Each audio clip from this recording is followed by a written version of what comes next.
Hello, everyone. Welcome back to CSE365. Sorry about the late start. This assignment is due in 6 days, 11 hours, and 51 minutes. So it is eminently approaching as we make our way through this semester. Before we start with today's class, does anyone have any questions, like high-level questions, low-level questions, any type of question about reverse engineering? Or yeah, go for it.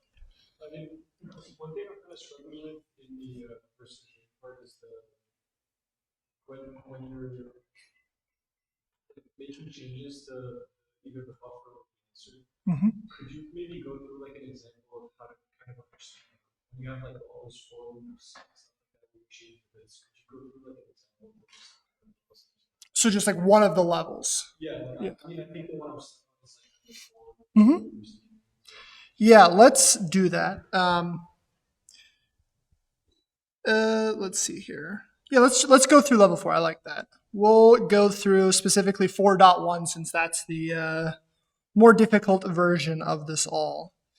Let's do an example walkthrough of reverse engineering one of these levels. One of the difficult things with teaching reverse engineering is, like, since I already have a mental model of, unless I forget, which I don't know exactly which one this is. If you already have a mental model of how things work, it's kind of difficult to convey, reverse engineering in terms of like truly having no idea what's going on and having to discover that. And if we have time today, I will attempt to walk through something I've never seen before. We'll see how that goes. But for now, yeah, let's start with this just to kind of get ourselves going. Okay, reload.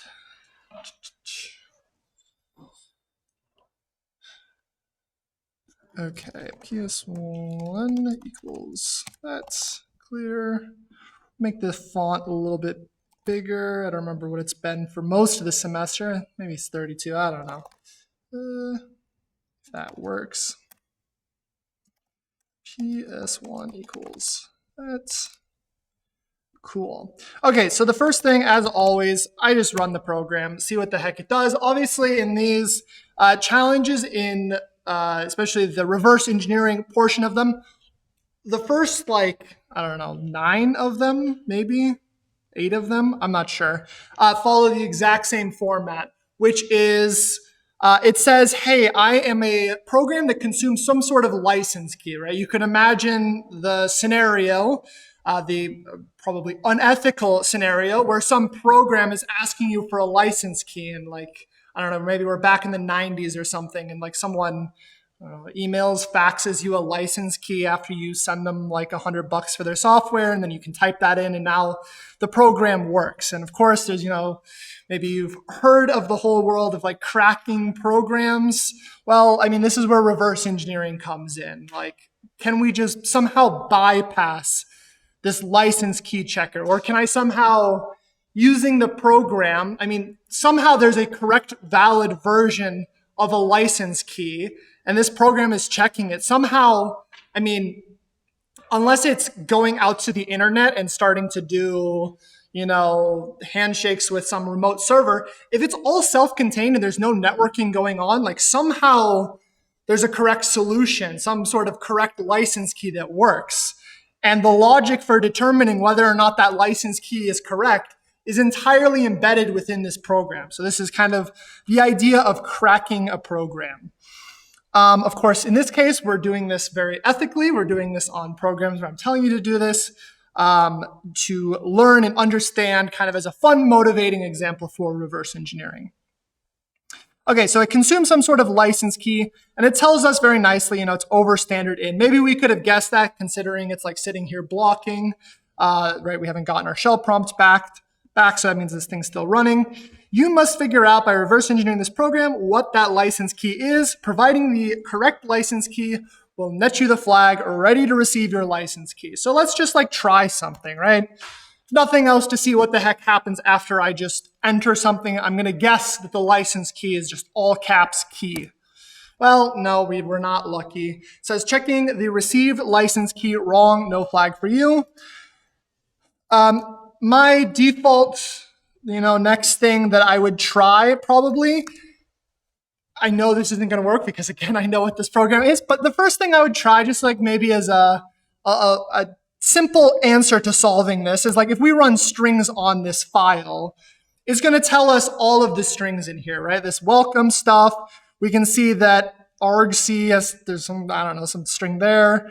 Error, failed to read the flag. So there's some sort of string if like it fails. We can see you win. Here is the flag. So probably we're looking for how to get here. Now, probably we don't have to think about how to get here. Probably you provide the right license key and it's going to say you win. Here is the flag. But you could imagine that. And I'm kind of like looking like, hey, are any of these strings like a password looking thing? And I'm thinking like probably not. Well, maybe that's not true. Maybe I'm thinking this thing is a password looking thing because it's just like random letters that seem to have no meaning. So we'll try that. Oops. We'll run it. We'll send this as a password. Oh, well. Okay, honestly, I didn't think that was going to work. So I don't know if I have a lucky variant of this program where the operations effectively do nothing or what the heck just happened here. But I guess the next step, I mean, you know, if this was you, you probably just go to the next challenge and say, screw it. I truly did not expect this to happen. I don't know what's going on here. So we'll use this as an exercise of figuring out what the heck happened here. What was the logic that we just executed where that was the answer? And I've got a feeling that I might have had a very lucky version of this challenge. All of the challenges are randomized, so everyone receives like a different copy of the challenge. I might have received, because knowing, and probably you've worked on these, there's like manglers going on. I might have gotten 2 manglers that undid themselves or something. If you get lucky, well, enjoy the fact that you got lucky. Fortunately, there's a bunch of programs. You're going to have to figure out how to do this for real at some point rather than just running strings. So let's see what happened here. Why did that just work? And then we'll go to a different version that's maybe not so generous to us. Okay, we will launch this up. I'm going to go with IDA. Again, I know I warned you, and I'm going to warn you again. The day that this assignment is due, the server will melt down as everyone launches graphical programs on the dojo. It's going to be a disaster. We'll see what we can do to prevent that, but it's going to be a disaster. And one of the disasters that we cannot prevent is once we get to decompilation, which I previously showed, IDA's servers will stop decompiling stuff for you, and you will be very sad. So this is your warning once again about that inevitable last day of the assignment. Okay, but for now, it is going to work. So let's load up the challenge, Baby Rev level 4.1. I'm just going to keep hitting enter until it leaves me alone. And it's leaving me alone. Okay, so this is, right, I have it zoomed in. I think I figured out how to get the text a little bit larger in IDA. And probably since I've already shown it to you, right, the world of decompilation, it's a tricky thing, but it's a very useful thing. Personally, I like to start with decompilation. And there's certain times where the decompilation just looks like a mess and we're going to want to go to the assembly. Turns out assembly is actually sometimes easier to read than decompiled C. But for now, just to understand what the heck's going on, I'm going to hit tab. And it's going to say decompiler, blah, blah, blah, blah, blah. And it gives me this. So all of these .1 versions of the program, these are stripped binaries. And what that means is all the symbols vanished. So even though this says main right here, the only reason it says main right there is because IDA is very smart. And it knows that the very first thing passed to libc start main is an address to main. And so it just went ahead and automatically renamed that function for us main. In general, though, we don't know. I mean, it's a stripped binary. We'll see. I'll also demonstrate this with GDB, that this is kind of a little bit of an issue because we can't easily stop on the entry point to main. And we'll go over that in a little bit. Okay, so let's go and look at the decompilation of main. So up at the start, we have a whole bunch of defined local variables. You're going to see this thing right here all over the place in decompiled code. For our purposes right now, you can just kind of ignore this. We'll learn in, I think, the last module, in the memory corruption module, that this is actually a security mechanism, this read fs keyword thing. It's a security mechanism. We'll get there later on in this course. We've got this thing saying like A1, which it looks like that's I don't know, if we prefer instead of A1 to call this argc, I can hit N and rename this to argc. We could rename this thing to argv. We could rename this thing to envp. And now we've kind of maybe got better variable names. So it prints welcome, it prints a new line character, put car 10 is print a new line character. Does this set v buff stuff? We don't really care what the heck this is. This is just like initialization logic. Really what we're looking for is this read. This read is where it reads in our input. And we can see that it's willing to read up to 5 characters. It's willing to read up to 5 characters. So maybe the password is 5 characters long, maybe not, but it's willing to read up to 5 characters. And then as you were pointing out, we've got this like for loop thing that happens. We'll see what the heck this is here in a second, but we can see nested for loop is doing something. So probably in terms of our reverse engineering task, figuring out what the heck this is doing might be important because we can see that it's referencing, so we read into the buffer and we can see it's doing a whole bunch of comparisons based on the buffer. And even further, it's like modifying the buffer, it looks like. We'll confirm this suspicion here in a moment, but let's continue getting a high-level overview of the program. Then it says, checking the received license key. It compares buff with whatever the heck this thing is. This thing right here is that BIYZZ thing. So it turns out whatever that for loop is, in this particular case, ends up not doing anything, but we'll see what's going on. Let me hit escape to go back and then tab again. And then what the heck happened here? Whatever. Okay. And so we do a mem compare. If this mem compare is equal to 0, as in not, so false, as if it equals 0, we call sub underscore 12E9. Otherwise, we print wrong, no flag for you, and we exit. So probably this is like the here is your flag thing. We can confirm that. And if we click on this, we see you win, here is your flag. It opens the flag, it reads the flag, it writes something, probably the flag. Otherwise, it has error handling logic, and that is that. Okay, so we can go back. We can rename this to win if we like. So again, to rename something here in IDA, Ghidra also has a way to rename things, but here in IDA, we just press the letter N, and that lets us rename something. So I'm going to rename this to win because, you know, it's kind of nice to just like slowly make progress while you're reverse engineering by cleaning up the decompiled code. So this code right here looks a little bit like a mess. So we can see right away that we're walking from 0 to 3, right? So assuming nothing else in this for loop is like manipulating I, like doing extra increments to it or something, it looks like we have I as 0, I as 1, I as 2, I as 3. Okay, then we have a nested for loop. We've got J is 0, and then we walk up. So again, this is a nested for loop. And in each iteration of this nested for loop, we're walking up to 4 minus I. So what does that mean? Well, it means on the very first go around, when I is 0, we're walking up to 4. So less than 4 specifically. Remember, when you're dealing with for loops, you got to consider like less than versus less than equal to. In this case, it's less than. So less than 4 starting at 0 means a total of 4 iterations.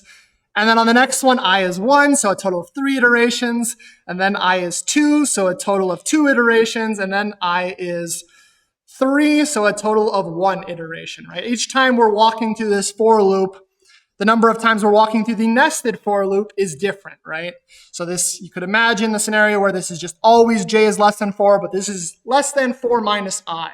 So I don't know, maybe right off the bat, we're like, what the heck is that all about? Why are we walking some dynamic number of times? Or maybe you know algorithms and you're familiar with some algorithms that do this sort of thing. And you already got ideas in your head of the types of algorithms that do this sort of nested for loop thing.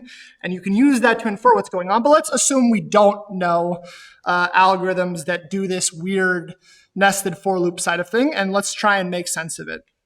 Okay, so this looks like a mess. So when I said that sometimes decompiled C looks like a mess, this is what I'm talking about. Like, what the heck is this?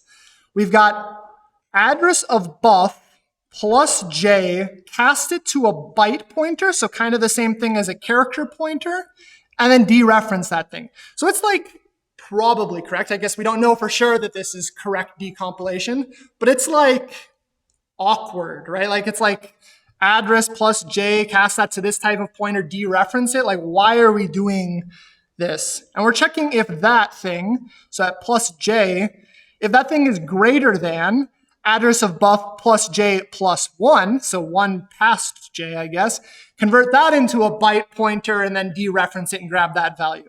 Again, this is like, if you're thinking this looks terrible, I agree with you. This code looks terrible. It's really not that difficult, though. It's not that complicated. And there's a way to clean this up. The reason this looks so terrible is, again, I'm just going to keep reminding you, decompilation, there's not an exact way to go from assembly to C. This is all like heuristics and like fancy algorithmic stuff, figuring out how to like kind of look at the structure of the control flow and try and like convert it back. It's very delicate. One of the things that IDA decided to do while doing this decompilation is it decided to say that buff, this thing that we're passing to read, this thing is just an integer. It thinks it's an integer. We know that it's not an integer. That doesn't make any sense. Technically in the C world, you could have had buff be an integer, and you could do this like address of buff thing. But this is weird, right? This doesn't really make sense. If I right-click this and I hit set lvar type, I can change the type. I can make it so that this is no longer an integer, or I could press Y. We can see this has a hotkey also. N is to rename it, Y is to set the type. So we see here, and it's kind of small, unfortunately, but hopefully it's like kind of visible. It says, please enter the type declaration. And currently it says int space buff. So the name is kind of like also in there, but we've got this type.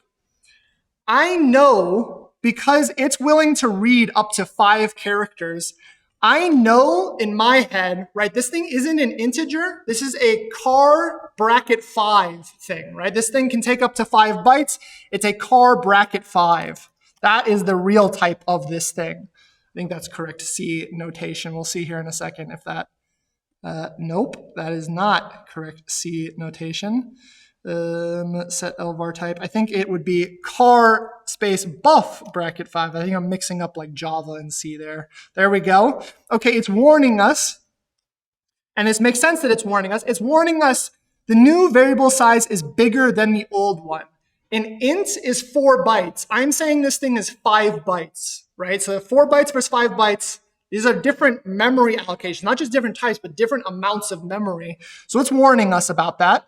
And we're going to say, go with it anyway. Set the type. Take my word for it. Okay. So we went for it, and now it's like red. I'm guessing it's overlapping with something. We're going to roll with it for now. If it turns out that we want to deal with that later, we will. And we can see one thing it does right here is this maybe looks a little bit awkward. It changed this in response. It's saying like make the first 4 bytes be equal to 0. That's what it means by treat this as a D word. That means 4 bytes and set that equal to 0. And then give me bracket sub 4, treat this as this thing, set that equal to 0. It's just initializing this local variable to all 0. All 5 of those bytes are being initialized to 0. And we can see that also IDA has made this look a little bit nicer, right? Because now we've said that this is a character array. It now just says buff sub j. Instead of like buff plus j, cast that to a weird pointer thing. We still have a little bit of casting going on, it looks like. It looks like this is casting it to an unsigned int 8. So maybe one thing I actually want to do to prevent this like extra layer of casting is to come back in here, and instead of saying that this is a character buff sub 5, I want to say that this is an unsigned character, just to like get rid of casting. Like we'll just say, hey, no, this is unsigned specifically. By default, a character is signed. We're going to say it's unsigned. Unsigned character buff 5. Cool. Okay, now look at our decompilation. Starting to look a lot cleaner. So now we have a check. If buff sub j is greater than buff sub j plus 1, well, what happens? What happens is we take buff sub j, we save that off to v3. Okay, why are we doing this? Well, we've got to kind of look at this, the whole picture here in a second. So we've got to see what's happening to v3 later. And then we're saying buff sub j equals buff sub j plus 1. And then we're saying buff sub j plus 1 equals v3. Okay, these three lines are kind of like one operation together. And this is just how you have to implement this in the world of C / the world of assembly. We're making a temporary variable store buff sub j, and then we're immediately overriding buff sub j. So the reason we make this temporary variable is we care about the current contents. We're swapping. What we're doing is we're swapping buff sub j and buff sub j plus 1. So these two values just changed. And the only time we do this swap, where we swap j and j plus 1, is if buff sub j is greater than buff sub j plus 1, we do a swap. So if this guy is bigger than this guy, swap them. So now j plus 1 would kind of be first, and j would be second. And we're doing this in this nested for loop, going from 0 to greater than equal to 3, and then 4 minus I. What this is doing, and we probably would need to run through this in GDB a few times if we were unsure right now what the heck this is, right? I'm telling you right now, some of this is like, you got to kind of like stare at it till it makes sense a little bit. What this is doing is it's sorting our array. This right here is a bubble sort, right? I think it's a bubble sort. It's definitely a sort. I think this is bubble sort is the name of it, where we're walking through and we're swapping things. If one is like not currently in the right place, you do this in a nested fashion, and suddenly this whole thing becomes sorted. So this might explain this no-op behavior. If we go back to this comparison, if this is already sorted, when it goes through and does this operation, it's a no-op, right? Sorting an already sorted thing does nothing. B, I, Y, Z, Z. Yeah, exactly. So this is why strings worked, is it's sorting what we input and then comparing it with this. And what we already input is sorted. So it's taking our input, it's sorting it, it's already sorted, so it does nothing, and then comparing it. And so this works.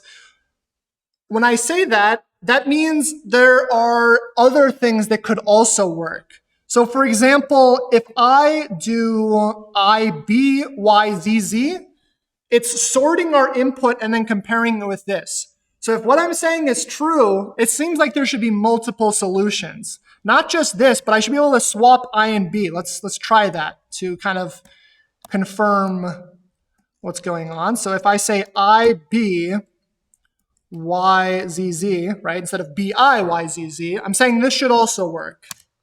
And it does. Any of these things, it doesn't matter what order I put them in because it's sorting our input and then comparing it with the sorted thing. So I could do this whole thing backwards. Z, Z, Y, B, I if I wanted to. And it's sorting them and then putting it and doing the comparison, right? And if we wanted to confirm that, this is where something like GDB would come in. So if I run GDB challenge and I start, we're going to see this is the first issue. You maybe have run into this. It says function main is not defined. Again, these are strict binaries for these .1 versions. And so it's like, where the heck do you want me to stop? Like when I type start, that means break on main implicitly. So I can't do that. Here's what I do instead. I type start I, so very similar to when we're building a web server or working through just like writing assembly and not writing C. We do start I, and this automatically breaks on underscore start. And this is a little bit of like a, almost like just memorize it sort of thing, but it'll make sense. I break on underscore underscore libc start main. So this is the thing that ultimately calls main, and this symbol exists because it's in libc, it's not in our strict binary. Or does it? Break libc start main, does it not have underscores? No. Well, what the heck are we about to call? Is it just single underscore libc start main? What? Hold on. Who the heck calls main? Underscore libc underscore start. Let's try it one more time. Break underscore libc start main. We'll just say y and continue. Nope. Hold on. Backtrace. What is this thing called? It's called this. Okay, hold on. Start I. Break. No.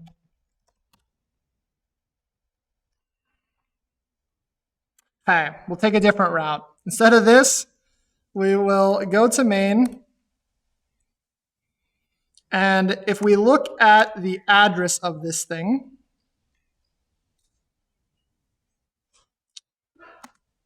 right? So if I hit space, that brings me to this like linear view.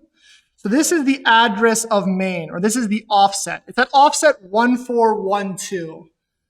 Okay, hold on. And then if I do info proc mapping, this is going to tell me where everything is loaded into memory.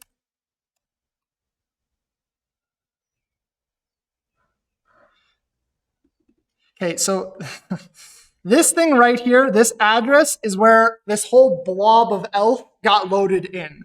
So this thing right here, plus this offset right here, 1412 as hex. Notice there's like 141A. 1412, 0x1412. I show you 8 instructions there. We see that it starts with NBR64, push RBP, move RBP RSP, sub RSP 40, right? It's the same instructions at main. So this is, we've successfully found, I know this is like a little bit of a pain to do this, but this is fortunately something you have to do with stripped binaries because we don't have the ability to break on main because the symbols are gone. So we locate where the heck this thing got loaded into memory. And then using this, we say, okay, well, this is at offset 1412. So we do this plus 0x1412. And if we wanted to break here, we can. So we can just do this and continue.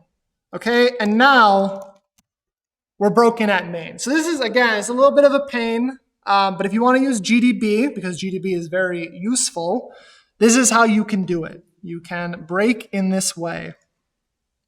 Again, the first thing I typed was info proc mapping, which shows us where everything is loaded in memory. I just look for the very first thing that says challenge and like the name of this program, the very first start adder. That is the beginning of everything. Does anyone have any questions about this? I know there's like a little bit weird to break at main in this way, but when the symbol's gone, the symbol's gone. It's very sad. Okay, not seeing any questions. So if I want to watch this for loop happen,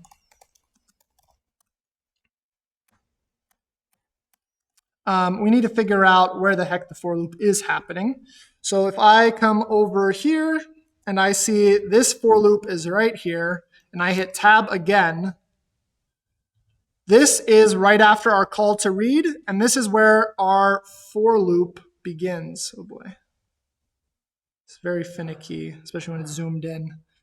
We can see, again, if we wanted to look at how the heck this works, we could read through the disassembly, but we can see that 0 gets moved in here. We do some sort of jump, and we could follow this logic if we wanted to.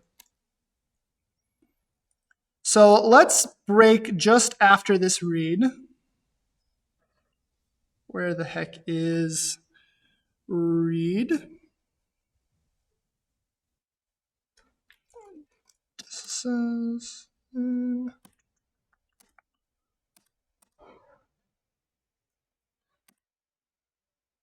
Hold on, we need a bunch of instructions. C. Cool. Where are we breaking at read? This thing right here. Okay, this is where we call read. So at this point, RSI is going to be holding the address of our buffer. right? RSI is holding the address of our buffer because it's the second argument to read that is the address where we're going to read into. So let's set a breakpoint here. Let's continue. Okay, so it says ready to receive your license key. We're still broken in GDB, and the reason for that is we haven't called read yet, right? But we're passing in RSI right here, and if we look at 5 bytes worth of data, print x/5bx RSI. You can see that currently RSI is 5 null bytes. So remember, this shows right here that our buffer gets initialized to 0. So that definitely makes sense. It's initialized to 0. And if we type ni, we are going to call read. The program is going to hang waiting for some input, and we can watch then what the heck happens. So actually one more thing I'm going to do is I'm going to do display/5bx this address. So we can watch 5 bytes at this address. Every time I ever step, we can see what the heck is going on in memory right here. So if I do ni to step through this read call, it's waiting for input now. If I type, let's say, CB, well, let's see, what's a good example of sorting things? Let's do BAC, right? So that A and that B need to be corrected, but the C is right. It's in a good spot. Actually, this is going to do up to 5. So let's do CB. And then the next thing is a new line character. Well, let's make it not be a new line character. We'll do this, right, as just an example. This thing needs to get sorted. So ultimately at the end, it needs to become AABBC. Okay, I input that. Right here, loaded into memory now, is some bytes. We got hex 63, 62, 61, 62, 61. So this right here is our C. This is a B, this is an A, this is a B, and this is an A. This algorithm is about to sort this. Again, right, 61 needs to end up here, 61 needs to end up here, 62, 62, 62. That's what we're expecting at the very end of this for loop stuff. Okay, so we can start. Let's do display for I RIP. We'll also print the next 4 instructions every time we're stepping. We're going to see 2 things. Let's do a step. Okay, so we can see this is the current contents of our buffer, and this is the next instruction to be executed. So we could literally just step through this. You could spend 2 hours if you really wanted to, watching every single instruction execute, and watch and like confirm, use pen and paper, however you want to do this to make sure that it makes sense in your head of what's going on here. So we're about to compare RBP minus hex 18 with 3. So what the heck is this RBP minus hex 18? And specifically, what the heck is there? X, GX. Actually, I think D word pointer, so it is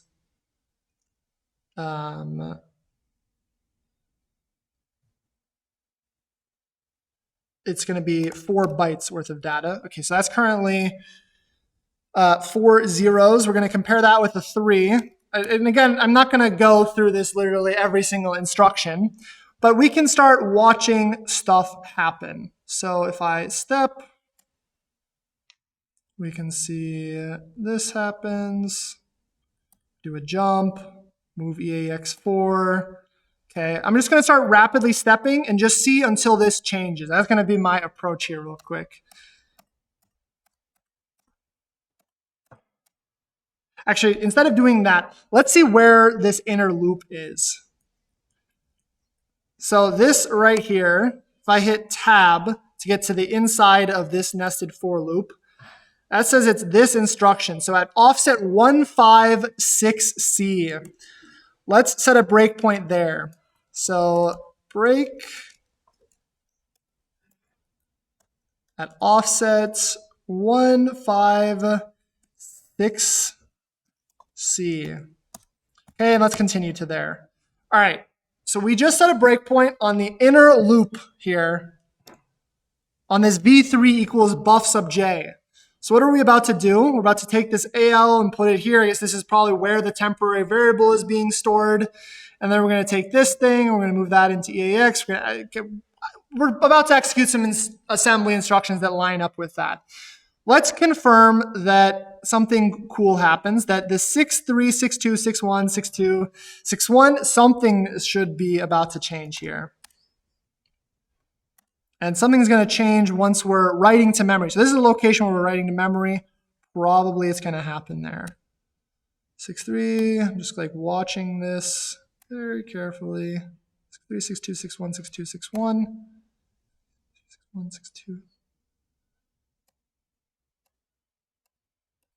Oh, okay. It was very quick. It's like, again, it depends on like what questions you're asking for trying to understand this.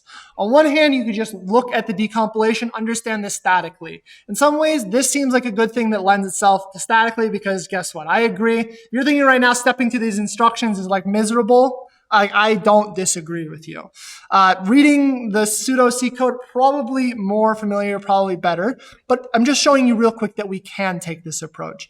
And what just happened here is that we moved into memory at RBP plus RAX times 1 minus 0xe, and we took this single byte and put it there. And in doing that, this 6.3 is suddenly a 6.2. Well, this is our first time as part of the bubble sort that 6.2 ended up here, and I'm pretty sure we're about to see 6.3 is about to end up right here. So if we think about how bubble sort works, right, it slowly sorts itself out.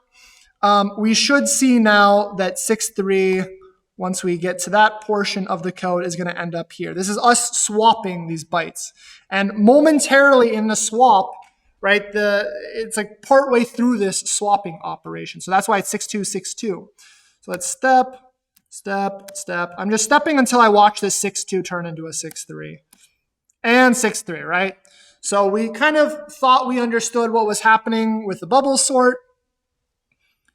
And now we just like watched it happen. We watched memory change for this swapping behavior to occur.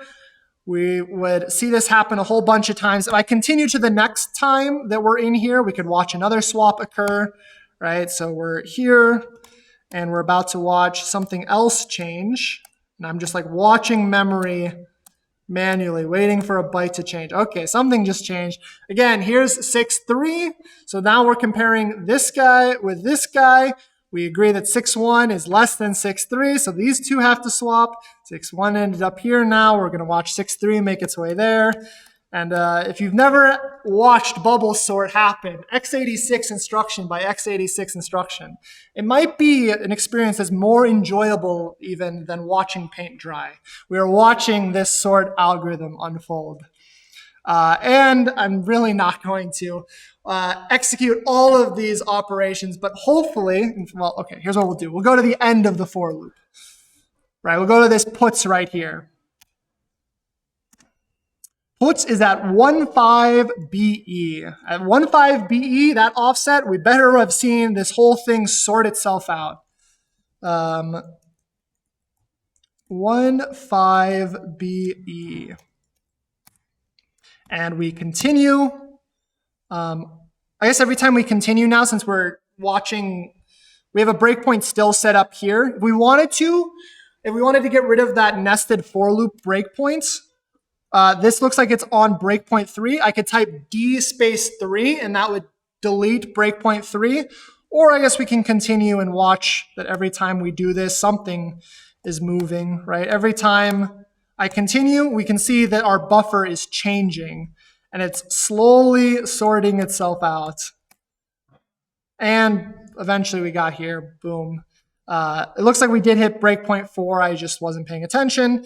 But if we see here at breakpoint 4, at that puts, we can see it says 6.1, 6.1, 6.2, 6.2, 6.3. After all those iterations of the loop, it finally sorted itself out. And so, again, reverse engineering comes down to experience and figuring out what's the best use of your time. In this case, I would say statically analyzing this, I would much rather just like read these like 8 lines of C and like try and think in my head what the heck are these 8 lines of C doing, than step through like hundreds of instructions of x86 and GDB. But there's other times where GDB might seem like it's more useful. Like I really want to see at this specific instruction some state of the program, and I want to like watch stuff unfold. It all comes down to what your preference is, and depending on the situation. Ultimately, the goal is just to understand what this program does. And again, in this case, it turns out that our solution of running strings worked very nicely. But now we have an understanding of why running strings worked nicely. So a very long-winded answer to the initial question of something like level 4. Does anyone have any questions about this whole process? I see there's a hand in the back. Yeah. So there are only 5 levels in this string. What's stopping me from making this string which tries every possible combination? You mean just like to brute force it? Nothing. You definitely could brute force this. And in fact, I mean, I wouldn't recommend that approach, but it's a very good way to think about this. Like it's like an outside the box way of thinking, right? So we've seen here that, as you said, right, we're reading up to 5. So this password thing that we need to figure out the answer to, it's at most 5 characters. If I think about this, right, well, 5 bytes worth of brute force. Each byte is 256 possible options, right? A byte is 256 possible values. To the 5th, right, this is how many things you might have to try. And obviously, we'll get there in a second. This is a simpler thing. What is this? 1,000, 1,000,000, 1,000,000,000. So 1 trillion things. You could brute force 1 trillion. Well, maybe you can't brute force a trillion. A trillion is a pretty large number. Maybe you could brute force a trillion. I would be skeptical of brute. Yeah, there's a follow-up. Yes. Exactly. So that's very true. So this is assuming it could be any byte value. We maybe having solved some of the challenges already, you get to this point, you're like, why don't I just brute force this? If we come to looking at this and we see, hey, look at this. This is BIYZZ. This is like only lowercase letters. Well, maybe all the answers we know are just lowercase letters. There's 26 lowercase letters. So as you just said, like, isn't it just lowercase letters? Well, yes, it probably is. Maybe not, but probably. This is 11 million. 11 million brute force, way better than 1 trillion brute force. So we can use knowledge. This knowledge comes from either intuition or reverse engineering to reduce this space. I'm going to tell you right now, yeah, 11 million options, this is brute forceable. I wouldn't necessarily recommend you rob yourself of the opportunity of learning this without doing the brute force, but yes, you could brute force this. Later levels, I believe this password can get up to like 15 characters long, 16 characters long. If we think like maybe it's 15 characters long, hey, it goes back to unbrute forceable. But in this particular case, yes, we could have brute forced it. And in fact, one other thing we know, because we were reverse engineering it and we saw that it's sorted, the fact that it's sorted, that actually kind of changes the qualities of our brute force. We could actually search even less things. So for example, there's no point in searching both ABC and CBA, even though these are both within that 26 to the 5. These things are considered identical. So you could further narrow this range just because we know that this in particular is just doing a single sort. Yes, you could brute force this. Wouldn't recommend it. Later levels, the search space will be too large, but that is a good way of thinking. Like, think outside the box. Yeah, go for it. Specific challenge, would the answer ever be not sorted? And if so, how would we bypass our input getting sorted and then get it? Yeah, it's a good question. And the simple answer is the solution will have been sorted. All of these are definitely solvable. If it wasn't sorted, then yeah, you'd be screwed because it's about to sort your input and then compare it with something that's not sorted, and there's no solution there. We'll see actually, speaking of no solution, I think it's, what is it, level 10? Or maybe even 9 is where it begins. Does it begin in 8? Nope, begins in 9.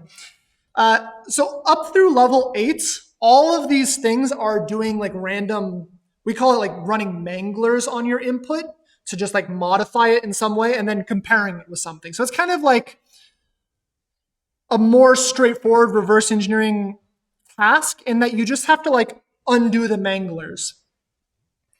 Starting in level 9, we do a mangle operation that is like more correct. Like if you were really writing a license key checker at the start of your program, there's ways to do this where like you can't just undo it. And this is like the world of cryptography.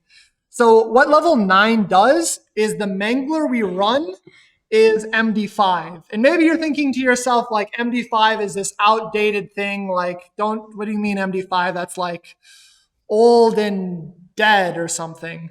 You're like kind of right, except MD5 is still, for this particular use case, it's still very valid.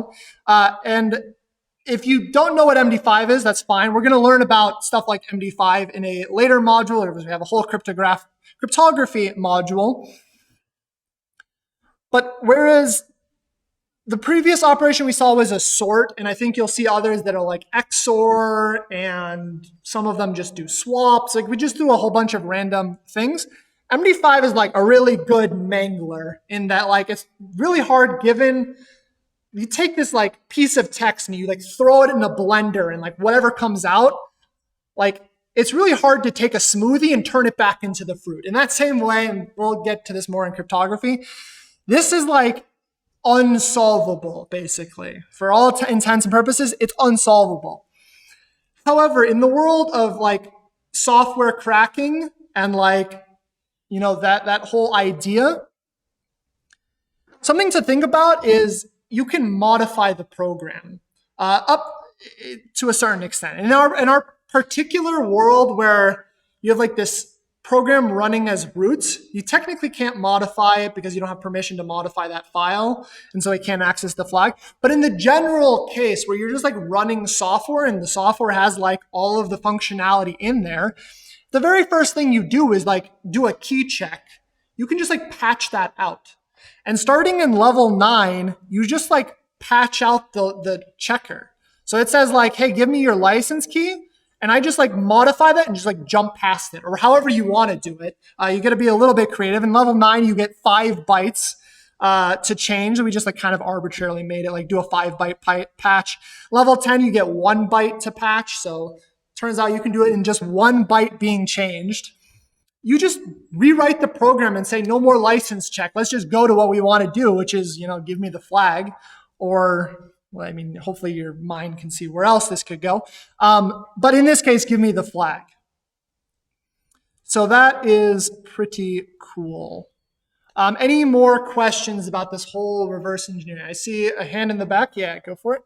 How do you recommend balancing the static process dynamics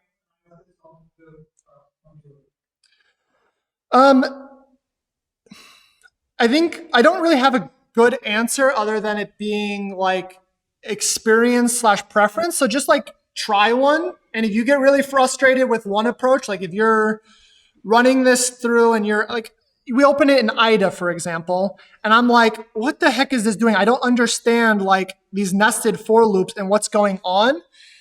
There might be like I'm saying maybe on these 3 lines, I don't know what the heck's happening. Like, what is this? Like, it's just not making sense to me.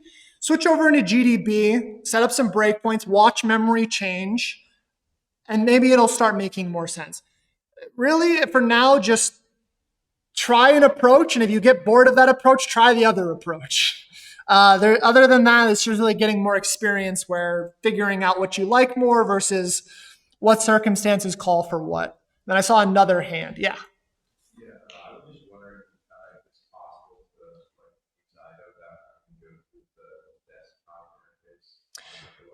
Yes. So if you search for IDA Pro Free, on Google. IDA free, right here. Download. There is IDA free for Windows, IDA free for Linux, IDA free for Mac, IDA free for Mac ARM. You can just download it and run it. Yeah, if you prefer that, which is totally reasonable, right? We try and make this desktop view as nice as we can, but obviously running it on your own desktop is, I mean, realistically, you can only do so much in the browser. If you would rather download IDA free, it's up to you to figure out how to do that, but you certainly can. And then I'm trying to see, how do I get the sidebar back? How do I make this look like VS Code normally looks like? Toggle primary sidebar visibility. Cool. But that's not open folder. Okay, hold on. Challenge. So if we open the challenge folder in VS Code, it's going to reload itself. Yes, I trust the authors. This thing right here, right? So now I can see Baby Rev level 4.1. I can right click and I can hit download. And now it just downloaded it. So you can download the binary, you can download IDA, you can do all of your analysis locally if that's what you would prefer to do. Does that answer your question? Yeah, the free version, for our purposes, the free version definitely has enough functionality. You could also try Ghidra though. Ghidra is only built to be free. But it should, yeah, whichever you pick, given this current task, like it's definitely very feasible to do with IDA Pro free. Yeah. Any more questions about reverse engineering? So far, who likes GDB more than IDA? Just out of curiosity. We got like a few hands. Who likes IDA or Ghidra or whatever static tool more? All right, it's about like split, I would say. Yeah, okay, maybe slightly more for static. It's always interesting to see. Yeah, some of this is just, I don't know, different tools have different niceties to them. Let's see here. So for example, actually, let me make the case for GDB here for a second. Let's go over to like 9.0 or something. No, 8.0. So hopefully everyone has started this assignment yet, but if not, we're about to see what the heck the difference is between .0 and .1. Let's see, why are you not starting? Leave page. Oh, it's just now loading, okay.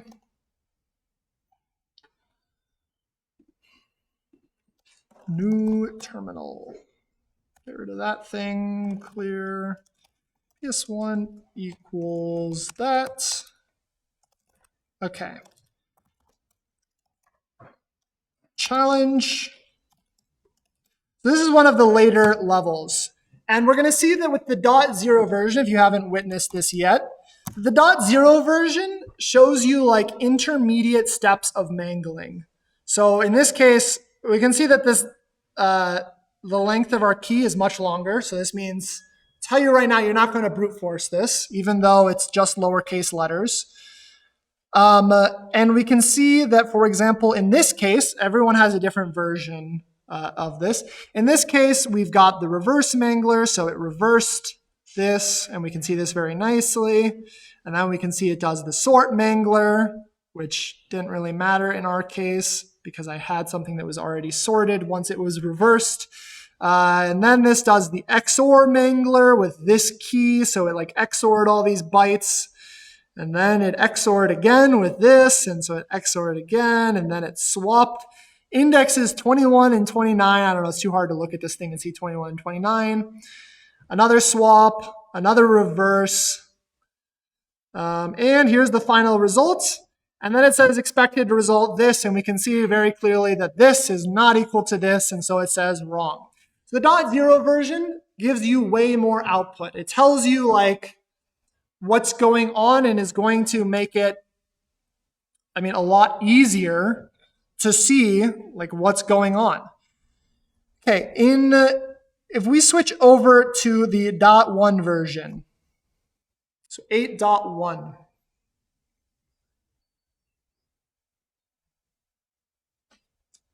Eventually.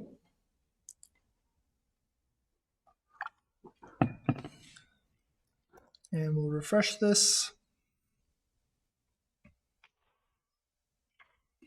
And we'll do ps1 equals that. And we will go to our home directory. We'll rm this baby rev blah, blah, blah stuff. cd alive, cd reverse.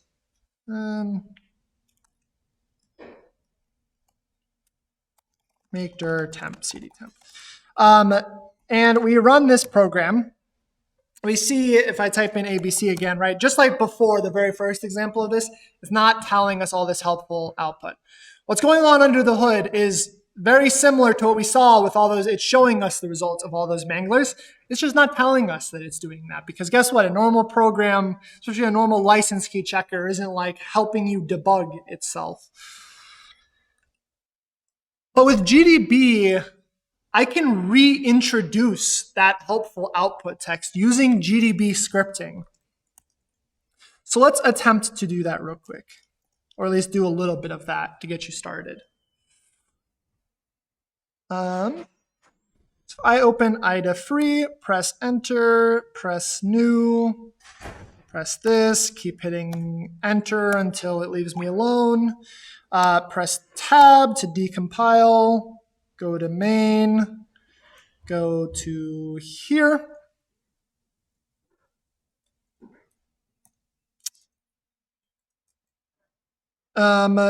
We can see that we have a read here, and then we have a whole bunch of mangling stuff going on, right? A whole bunch of stuff. And then eventually we do our mem compare. So this is what we need to fight through and ultimately figure out how it all works so that we can undo the logic of it. It's kind of interesting. In these challenges, there's like a double meaning to the word reverse engineer. Like we have the reverse engineer in the traditional sense of like understand what's happening. And then we also have like the meaning of reverse, which is like reverse all these mangling operations. You don't always have reverse engineering tasks that require you to undo. Okay, so I want to break after this read. We see it sends hex 2.5. Let's go ahead and set up a GDB script. So I will create a file. So we'll say debug.gdb, and I will code server that thing open. And the very first thing I will do is I will run start I. Actually, one other thing I will show you real quick. If I GDB the challenge and I type start, and hold on, we needed start I. And we look at info proc mapping.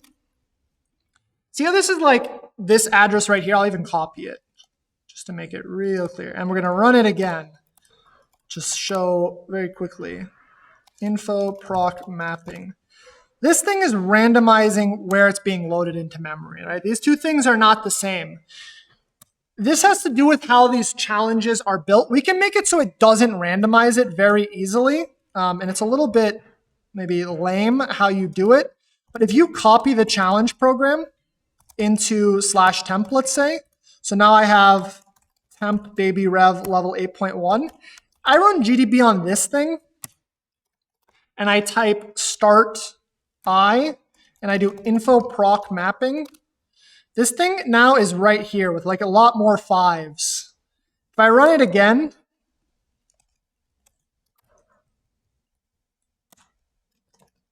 start I, info proc mapping, it's still here, right? It's in the exact same location.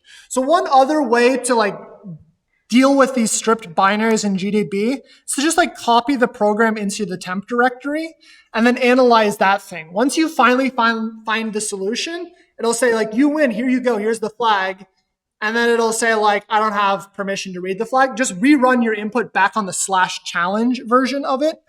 The reason that happens is because challenge version is setuid, and a setuid program, GDB like fails to disable randomization. It's Unfortunate, but if you just copy the program, then it's not set UID, and GDB can do its thing where it disables address space layout randomization, another thing we'll talk about in the future a little bit more. So that might help.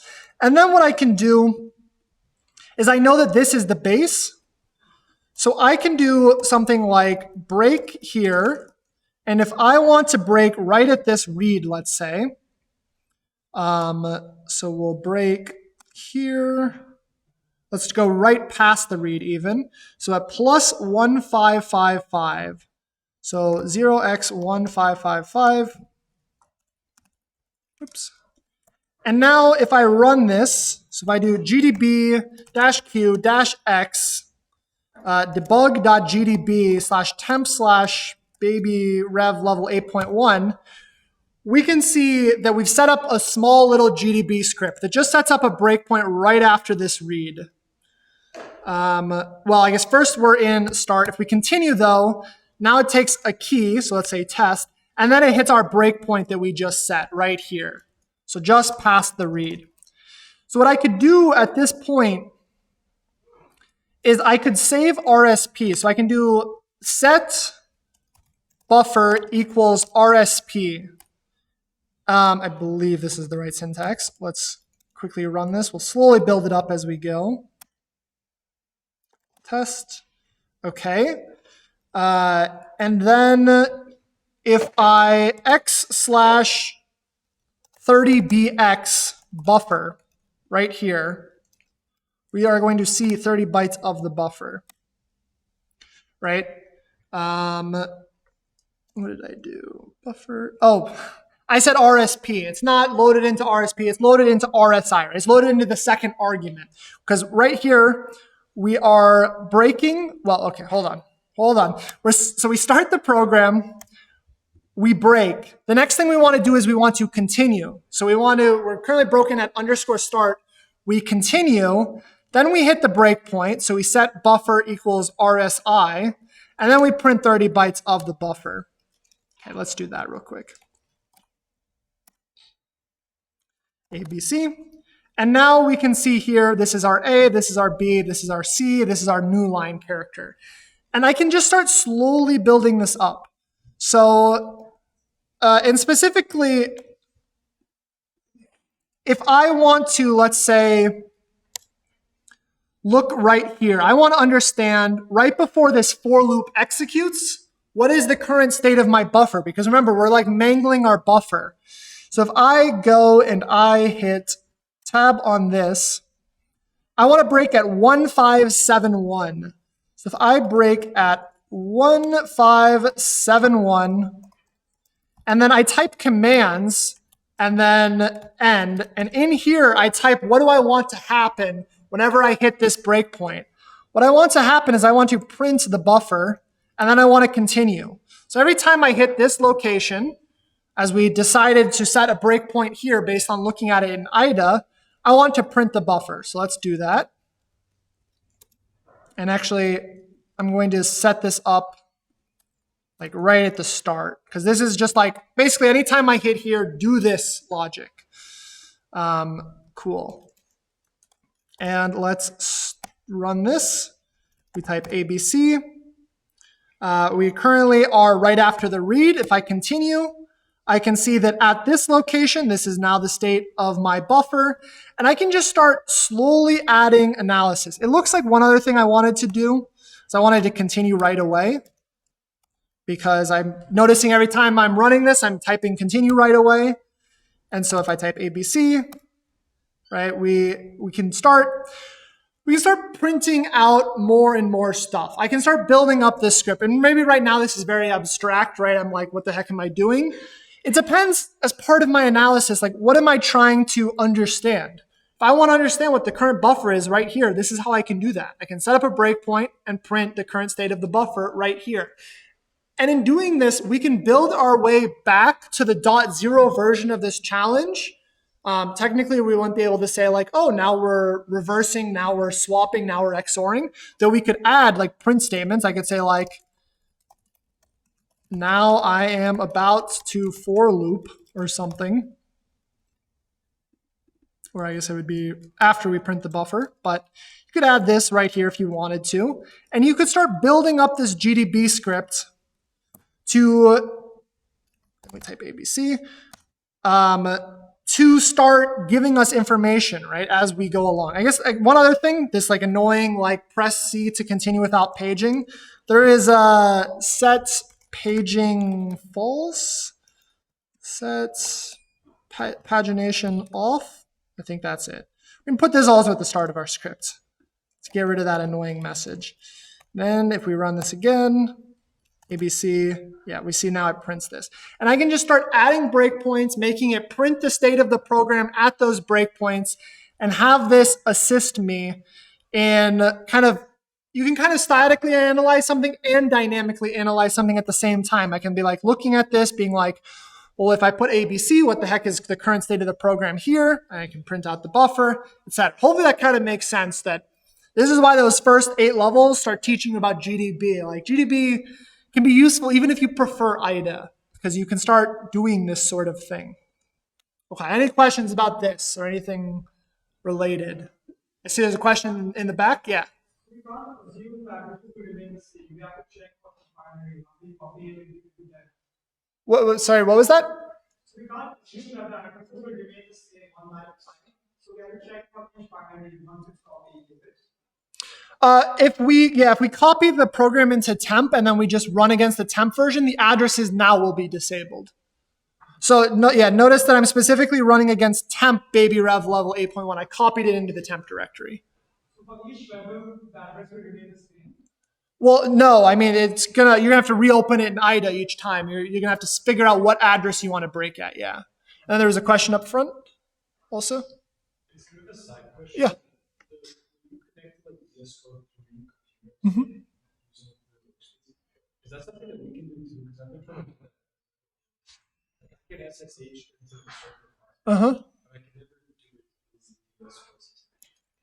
So, I mean, I guess if you hit workspace, you're saying this doesn't work? No, that works. I mean, because when you run this, it's on your local machine. Like this is Oh, this isn't actually on my local machine. This is, macOS has this thing where you can turn a website into an app.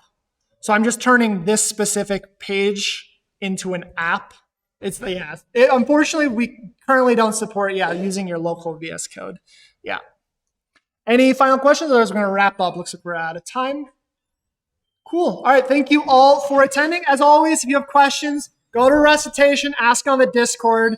I know this topic's a little complicated, but if you're hating the world of assembly, we're about to switch to a new world of, I think networking is up next.